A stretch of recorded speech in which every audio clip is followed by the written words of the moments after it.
আমের সিজনে পাকা আমের আইসক্রিম খাবো না, সেটা তো হয় না। তো বন্ধুরা, চলুন আজকে পাকা আমের ললি আইসক্রিমটা বানিয়ে ফেলি। প্রিয় বন্ধুরা, আসসালামু আলাইকুম। যে যেখান থেকেই আমার রেসিপিটি দেখছেন সবাইকে অনেক অনেক শুভেচ্ছা ভালোবাসা জানিয়ে আমি আইরিন পারভিন চলে আসলাম আরও একটি নতুন রান্নার ভিডিও নিয়ে। আর আজকে আমি করে দেখাবো পাকা আমের কলিজা ঠান্ডা করা একটা আইসক্রিমের রেসিপি। আর এটা খুব সহজেই মাত্র দুটো উপকরণ দিয়ে আমি বানিয়ে দেখাবো। আশা করি আমার এই রেসিপিটা আপনাদের খুব ভালো লাগবে। আর ভালো লাগলে আমাকে একটা লাইক দিয়ে উৎসাহিত করুন। আপনার একটা লাইক আমাকে অনেকটা অনুপ্রাণিত করে নতুন নতুন ভিডিও বানাতে। রেসিপিটা বানানোর জন্য এখানে আমি একটা পাকা আম নিয়ে নিয়েছি। আর আমটা খুবই মিষ্টি। আমটা খুব ভালো করে পরিষ্কার করে ধুয়ে নিয়েছি।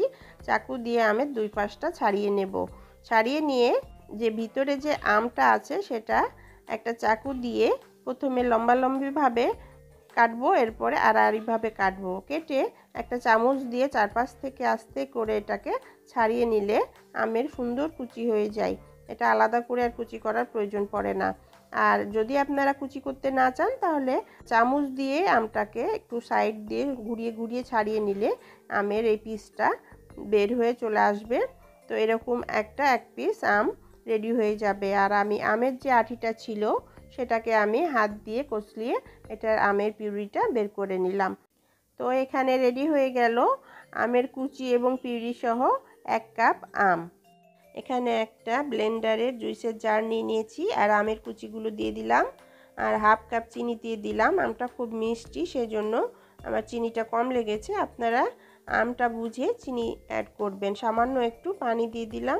দিয়ে এটাকে ঢাকনা দিয়ে ঢেকে কিছুক্ষণ মিহি করে ব্লেন্ড করে নিব।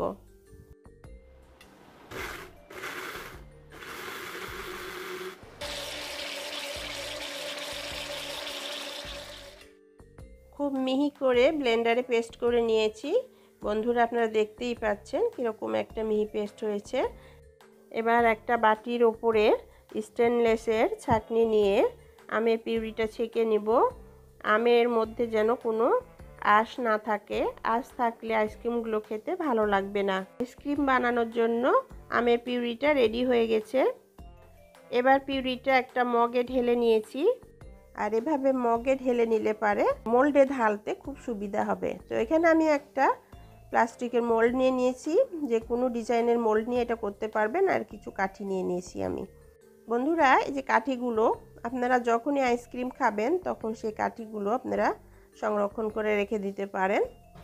আর না হলেও এগুলো সুপার শপগুলোতে কিন্তু এই কাঠিগুলো পাওয়া যায়। এক প্যাকেট কিনে নিলে অনেক দিন আপনি এটা ব্যবহার করতে পারবেন। আমি একটু দোকানের মতো লুক দিতে চাইছি, সে কারণে আমি এই কাঠিগুলো ব্যবহার করছি। আপনারা চাইলে মোল্ডের সাথে যে এই রকমের কাঠিগুলো আছে সেগুলো দিয়েই আইসক্রিমটা বানিয়ে নিতে পারবেন। এবার আমের পিউরিটা এই মোল্ডে ঢেলে নিব। এই পটটাতে ঢেলে নিব। আর হলো দাগ বরাবর ঢালবো। একটু বেশি উপরে ঢাললে সেগুলো পড়ে যাবে। তো দাগ দেয়া আছে, সেই দাগ বরাবর এটাকে ঢেলে নিলাম। একটু ট্যাপ করে নিব এটাতে, যেন ভিতরে কোনো বাবলস না থাকে। এখানে একটা আমি পলি ব্যাগ নিয়ে নিয়েছি 4 কোনা শেপের। আর পলি ব্যাগটা দিয়ে এটা মুড়িয়ে দিয়ে একটা রাবার দিয়ে এটার মুখটা ভালোভাবে টাইট করে আটকে দিলাম। আর একটা চাকু দিয়ে একটু করে কেটে দিলাম মাঝ বরাবর।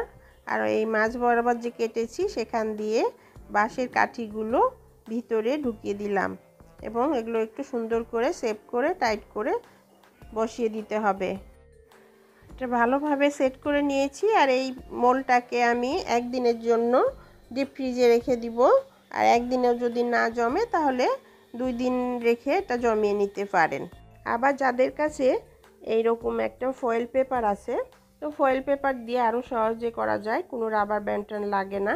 ফয়েল পেপার এভাবে কেটে নিয়ে এটার উপরে মোল্ডের উপরে সমান করে সেট করে দিয়ে হাত দিয়ে একটু চেপে চেপে একটু শেপ দিয়ে নিলে আর চাকু দিয়ে একটু করে কেটে দিলে যে আইসক্রিমের কাঠিগুলো আছে সেগুলোর মধ্যে ঢুকিয়ে সুন্দরভাবে সেট করে দিয়ে এই মোলটাকে সারা রাত রাখলেই জমে যায়। তো 1 দিন বা 2 দিন যেটা লাগে সেভাবে এটা রেখে আইসক্রিমটা সেট করে নেবেন।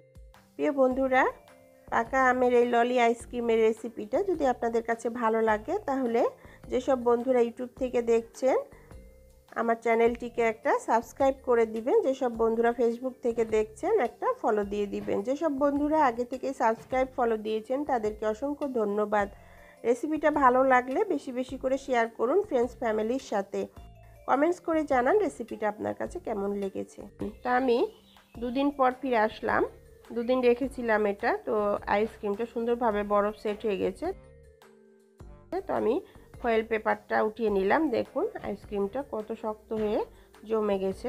তো এটা এখন বের করলে বের হয়ে আসবে না, এটাকে একটু রেস্টে রাখতে হবে। তো সামান্য একটু সময়ের জন্য এটাকে রেস্টে রেখে দিয়েছিলাম টেবিলের উপরে। এরপর এটা একটু উঠিয়ে দেখালাম। দেখুন সুন্দরভাবে উঠে আসছে, ডিমোল্ড হয়ে যাচ্ছে। তো আইসক্রিমগুলো আমি ডিমোল্ড করে নিয়েছি, নিয়ে একটা প্লেটে সার্ভ করে দিয়েছি।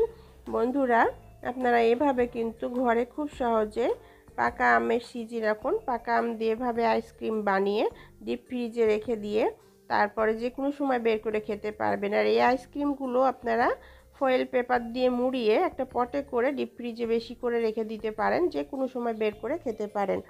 তাহলে বন্ধুরা পাকা আম দিয়ে এভাবে মাত্র দুটো উপকরণ দিয়ে পাকা আমের এই আইসক্রিম একদিন বানিয়ে খেয়ে দেখুন। আমি আশা করি খুবই পছন্দ হবে আপনাদের। আর ভালো লাগলে আমার চ্যানেলটিকে সাপোর্ট করবেন, বেশি বেশি করে শেয়ার করবেন ফ্রেন্ডস ফ্যামিলির সাথে। কমেন্টস করে জানাবেন রেসিপিটা আপনার কাছে কেমন লেগেছে। সবাই ভালো থাকবেন, সুস্থ থাকবেন। আল্লাহ হাফেজ।